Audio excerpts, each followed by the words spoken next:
This is like cosmetic surgery for paintings. And the fact that it's on her lips, literally a bit of filler for her luscious lips. Welcome to WatchMojoUK, and today we'll be counting down our picks for the top 10 best restorations on The Repair Shop. It's about making it playable, so you can learn to play this guitar. It's set up for the next 40 years, but it doesn't destroy the character and the history attached to this guitar. Before we begin, we publish new content every day, so be sure to subscribe to our channel and ring the bell to get notified about our latest videos. For this list, we're looking at the most impressive repairs done on this BBC show. Let us know in the comments if you have any items you'd want the team to restore. Number 10. The Bletchley Bike. A man brings in this bike that belonged to his late mother, who happened to be a code breaker at Bletchley Park during the war. And then she was called up to be one of the code breakers at Bletchley Park. Oh, really? Bletchley Park was the top secret home of the code breakers. Because of this, they say the bike she rode on to and from her job decrypting Axis messages inadvertently saved millions of lives. For nearly 40 years, the bike has been unused, making its restoration quite a challenge. This rear sprocket is so badly worn that it's worn away the teeth, and it gives this characteristic hooked effect. So basically that's got to be replaced. Obviously Hugh's mum pedalled backwards and forwards to Bletchley Park. Some authentic parts unfortunately need to be replaced in the interest of safety, but Tim is able to preserve a lot of its original pieces. I've just taken the mud guards off of Hugh's bike. OK. And I've noticed that they've got a couple of little splits in. Oh, God, OK. That need a little bit of repair, and I'm hoping that you can help out. Of course, they get it up and running in the end though. A real part of Britain's code-cracking history. Number 9. Bass guitar. This Fender Jazz bass was bought by the bassist of the band Hot Chocolate, Tony Wilson, in 1966.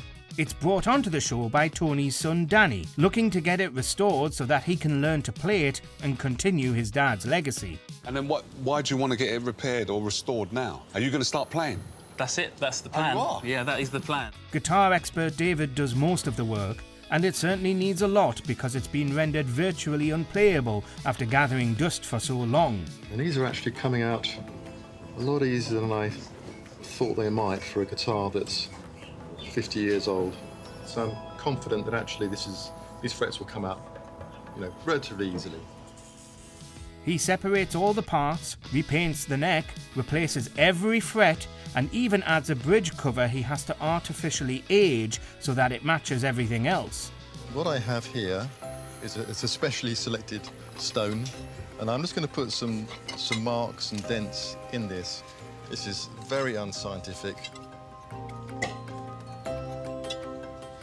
It still holds all of its history, but it's now able to be easily played. Number 8. Miniature tractor. It might be small, but it's not a toy, as they are quick to explain to viewers. So this is the demonstrator? Yeah. This isn't a toy at all? No, it's definitely not a toy. This tiny model tractor was used by salesmen to sell real, full-size tractors to farmers around the world, and this particular one has remarkably travelled across Africa. Beautifully made model. This would have been used to demonstrate the differences between the older style of plough and the new type of mechanism. The current owners, whose father it originally belonged to, have never actually seen it in working order, so there's a lot of repairing that needs to be done. I'm going to use a rotary wire brush to take off the remains of the old paint and then the rust, so that we can then put a new, fresh coat of paint on it. Many of the parts were so rusty or broken that they needed completely new replacements to be handcrafted from metal. He also has to use pliers to straighten some broken parts, taking a big risk since this might break it. So what I'm going to do now is just very gently straighten out these linkages. It's always a tense moment when you're bending something back of this age. Number 7. Pinball machine. This machine was acquired at some point in the 1930s, but the owner can't be sure of the exact date, just that her grandfather bought it roughly in that decade. So if we're able to get this fully restored, where would it go? At the top of my house, I've got a cross between my childhood and a museum for my grandchildren with dolls' houses and things. So it will go in there. Pinball expert Jeff has never actually seen this particular machine before, making it a very interesting find. The owner wants it restored so that her grandchildren can play it, passing the fun down through the family. This machine is actually not in bad condition, but I think the problem is that it's been put in the damp at some point. It's actually in great shape though, and doesn't need too much work to get going again. The mechanisms still function after they're given some TLC, and Jeff installs safety glass on the front to ensure there won't be any more damage. So rather than the standard glass that was in it, I'm going to put a laminate glass in, which even when it breaks, it all holds together so you don't get bits of glass, which will be safer for the kids as well. Number 6. Family Portrait. There is a massive amount of history behind this family painting, which is a famous portrait of a woman called Mary Carmichael Smith.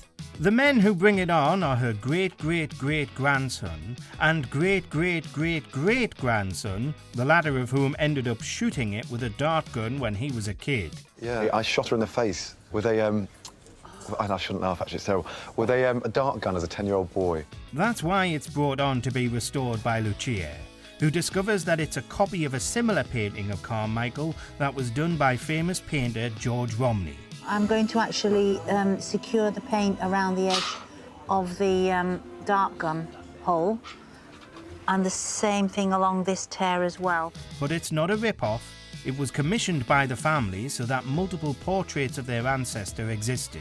It's difficult, but she's able to repair the lady's broken lip. Sort of acts as a seal, but it's going to be the ground layer that I can paint on top of. Number 5. Collectible cat. Oh, wow.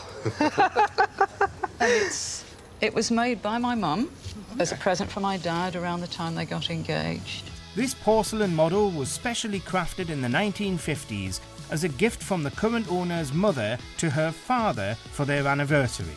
But they eventually began making more of the cats together, kick-starting a collectible craze. Even now, I'll get a letter from somebody with photographs of their collection of cats, you know, shells of diverse cats. Now there are people around the world who collect these strange porcelain cats from the mid-20th century, but they want the original restored. So the next stage is to start filling. I'm going to be using an acrylic filler to make up these sort of areas of loss, just to build them up. It's an extremely delicate job, with much of the ceramic in very poor condition, and it takes all of Kirsten's attention. When you're painting lines, you just need to find the way that it feels for your arm to move quite naturally. She needs to fill in the cracks and meticulously repaint it so that the family can continue to cherish it. Number 4. Yellow Submarine. I've got something in my pocket for you. Oh, that's tiny. And it's a little yellow submarine. The biggest band in the world for an entire decade, a huge volume of Beatles memorabilia was produced in the 1960s. You can actually still get these yellow submarine toys today, produced by Corgi, but this one's an original and extremely precious. Going to pop on the propeller.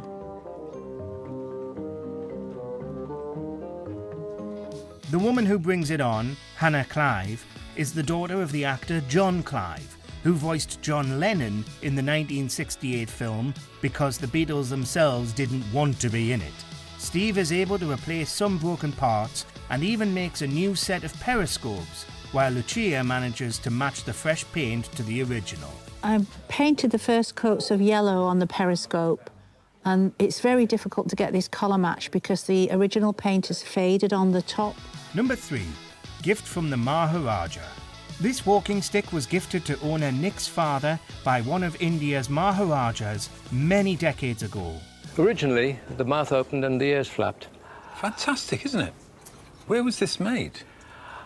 I assume it was made in India. The cane has the carved head of a monkey on top, with a complex mechanism inside to make the mouth and ears move. This makes repairing it a very tricky job, and it takes Will a while to find the hidden panel on the back. There actually seems to be a really thin line running down the back, and that could possibly be an opening. Steve likens it to performing surgery and needs to add a tiny piece of brass to the missing ear to get it working again. Basically, the mechanism in here isn't that complex. It takes a bit of setting up. It's quite difficult. It's a bit like doing some brain surgery, basically, through a small hole. Will fills in the cracks and recarves the monkey's hair detail, restoring the cane to its former glory. The areas I've filled, I've actually lost the detail from the hair, so I'm just going to start carving that back in. Number 2, Family Secret. There's an incredible story behind this antique box, which owner Alan shares with Will. When Alan found the box, he opened it to discover his own adoption papers. So your sister is actually your mother? Yeah, and she never, ever let on. So you only found out that information because of this? Yeah. My gosh. He found that the woman he thought was his sister was actually his mother, who'd had him very young, and that he'd been formally adopted by his grandparents. You can already see here, there's a humongous difference.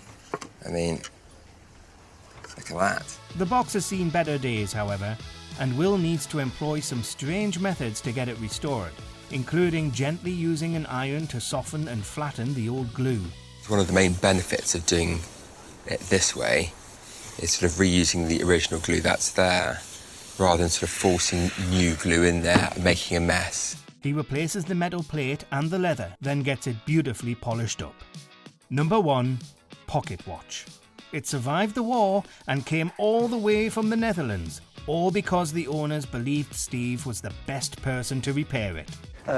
Fleeing from your house and being arrested, the only thing she could take with her was this watch. So she sewed it in her clothes, and it stayed there as long as she was in the prisoner of war camp. The watch was kept hidden by the owner's mother during the 4 years she spent as a prisoner of war, but it's now broken. It's so delicate that Steve takes it to his own workshop away from the barn so it can be cleaned in a totally controlled environment. Because these mechanisms are so fine that any dust that's falling out of this old thatched barn could affect it. Many of the pieces need to be recreated, but clockwork genius Steve is able to get it working again. That's good. Really pleased. Really, really pleased. It's jobs like this that make it all worthwhile. Do you agree with our picks? Check out this other recent clip from WatchMojoUK and be sure to subscribe and ring the bell to be notified about our latest videos.